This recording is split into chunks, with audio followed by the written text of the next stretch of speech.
You and your family are going broke right now, and you don't even know it. When the gold standard was set in place, the price of gold remained a constant $20.65 per ounce, and this price fluctuated only 1 penny over the years 1833 to 1890. That means that for 57 years, the U.S. dollar was literally as good as gold. And that's how the United States currency was designed to be from the very beginning. The Constitution states that our currency was meant to be only gold and silver, to prevent exactly what's happening to the U.S. dollar right now. From the years 1891 to 1930, the price of gold per ounce was still very stable. The low was $20.58 per ounce, and the high was $21.32.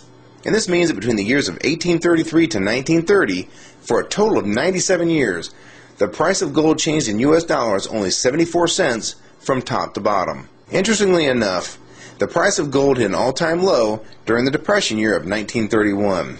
And many people believe this is done on purpose by the newly formed Federal Reserve to really twist the knife in the economy of the day, by reducing the total amount of money in circulation and thus making even the smallest amount of money very tough to come by. There is a common mistake by some people to think that the Great Depression is why the Federal Reserve was created. The truth is the Federal Reserve was in fact created in 1913, and this is well before the Great Depression. Since the Fed's creation, we've been slowly going off the gold standard, until finally, on August 15, 1971, President Nixon, one of the worst presidents in our country's short history, announced the United States would no longer redeem U.S. currency for gold. And this was the final step in abandoning the gold standard. What is important is to visually see the devaluation of the U.S. dollar since we were taken off the gold standard. Keep in mind the price of gold really doesn't go up or move, it has historical value. It is extremely consistent. So instead of seeing this as the price of gold going up, you need to see this as the value of the dollar dropping like a rock. The price of gold has been flying right now. It has recently been as high as $1,030 an ounce all the way down to $870 an ounce. And what I find most interesting is if you want to buy a brand new Corvette convertible in 2008, it would cost roughly $55,000. So in gold, that'd be roughly 60 ounces of gold at the spot price of $930 per ounce. So at the time when gold was $930, you could basically take 60 1-ounce gold coins, cash them in, and buy that very same car. Inversely, if you remove inflation and the devaluation of the dollar, as if the U.S. currency was still attached to the gold standard, as it was originally intended when this country was founded, that same car being bought with the same 60 ounces of gold would have a gold standard value of only $1,200, or the same 60 $20 1-ounce double eagles.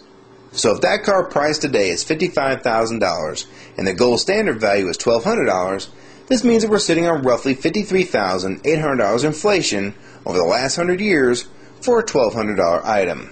This brings the original dollar value to roughly 2 cents of today's money. I'm sure this is pretty tough to imagine, and some people can't handle this concept and will try and blow it off as incorrect. The fact is, this is what's really going on with our currency.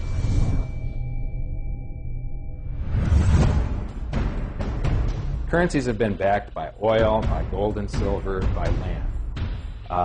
As soon as you remove something that you can't, something that puts financial constraint on them, where you can't just print as much of it as you want, the currency is pretty much doomed. Basically, we used to use gold and silver, and then they come out with representations for gold and silver. All the currency in the United States and in most countries was redeemable for gold or silver at one time.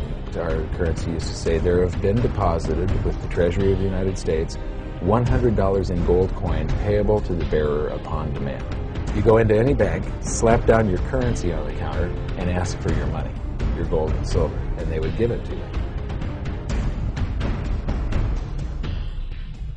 I have directed Secretary Connally to suspend temporarily the convertibility of the dollar into gold or other reserve assets.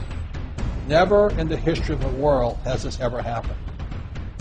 In 1971, the U.S. and Nixon convinced the entire world to replace gold and silver with paper money.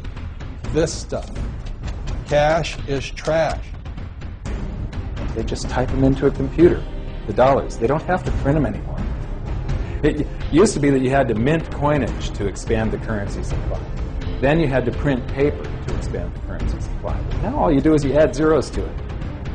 The Federal Reserve has been given the power and the authority to create money out of thin air. But it is actually horrific. When you look back in history for the last 3,000 years, every episode of this kind of silly crap ended very, very badly. When everyone realizes what's happening, it's going to be a gold rush into this thing that will be it'll just blow people away. It'll be the biggest one in history. Yeah, it's going to make even in the shares, it's going to make the NASDAQ boom look like nothing. It really took this economic crisis for people to start waking up. People in the United States are discovering that it's in our Constitution that only gold and silver can be money in the United States, and that the Federal Reserve notes are illegal, unconstitutional money that we're not supposed to be using. They don't even have to print this trash anymore. Right. It's electronic. That is how fast it's going to hit people.